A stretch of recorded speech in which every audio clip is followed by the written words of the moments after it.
It's officially known as the Republic of El Salvador. It translates to the Savior and was named after Jesus Christ by conquistador Pedro de Alvarado in the 16th century. It's the smallest and most densely populated country in Central America. A little more than 6.3 million people call it home. El Salvador continues to struggle with high rates of poverty, crime, and inequality.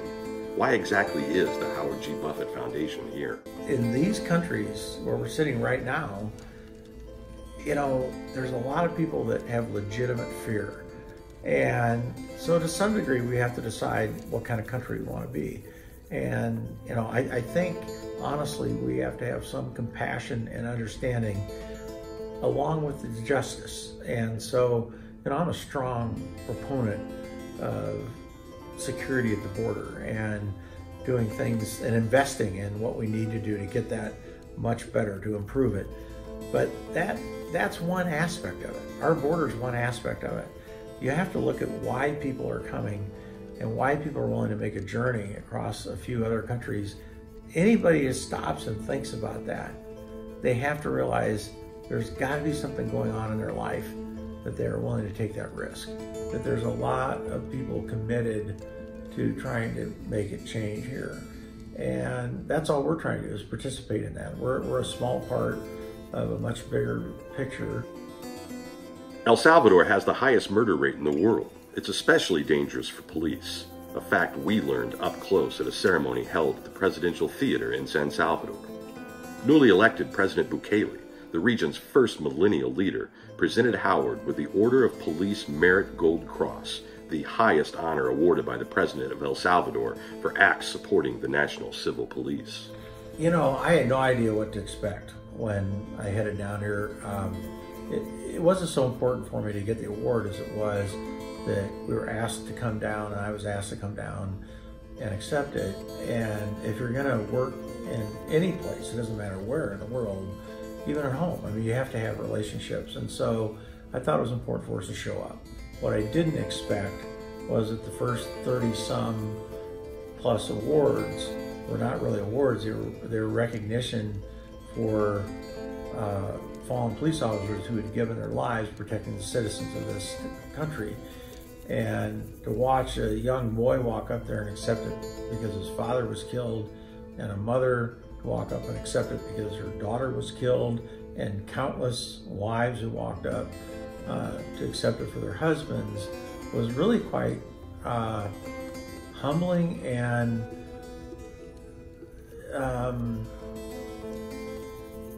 difficult to watch. All but 2 of these officers were shot. So almost all of them were shot. Some of them were shot in their own homes. And then I was told by the Director General of the PNC that they had 33 other officers who should have been recognized, but they weren't able to get everything included in this ceremony. The Howard G. Buffett Foundation is granting tens of millions of dollars in El Salvador, including direct support for the PNC, the National Civil Police. We toured their national headquarters. One of the things about the police officers in El Salvador is they get kind of lumped in with, particularly Mexico, I'd say. Mexico has an unbelievable institutional amount of corruption that goes all the way through to ministers sometimes. And that is not as true at all in El Salvador. A lot of the police officers in El Salvador are very honest, trying to do their job. Their job is not an easy job. Their job is an incredibly difficult job, so that they can actually get people prosecuted and put away in prison. The prosecution rate in this country is less than 10%, maybe a little more than 5%. So that means I could walk out of my house today as a criminal in El Salvador, and I have a 95% chance, more or less, of not going to prison for a crime that I commit. You can't function as a society that way, so that has to change. So there's lots of different pieces of that. There's a lot of layers of that. So one is improving the ability for the police through training and facilities, labs, all the things that it takes to actually process evidence so you can prosecute someone. But it also takes, how do you handle witnesses that have been traumatized? How do you go into the community and get them to believe that it's worth it to show up at a police precinct and say, this is what happened to me. And one of the things that's really difficult in El Salvador is the retaliation. So if you're a police officer, the reason why they can't do what we would call community policing, the way we think of it, is if you live in a community and the gangs know who you are, you're dead. So you're wearing masks, you're not living in that part of the community, you can't stay in that part of the community. And so there's a whole different set of rules that you play by, because it's very easy for you to be killed. El Salvador is not an easy country to select and say, let's go in and do the multitude of things that we're trying to do right now. But you couldn't go to Guatemala and Honduras and try to do what we're doing in El Salvador.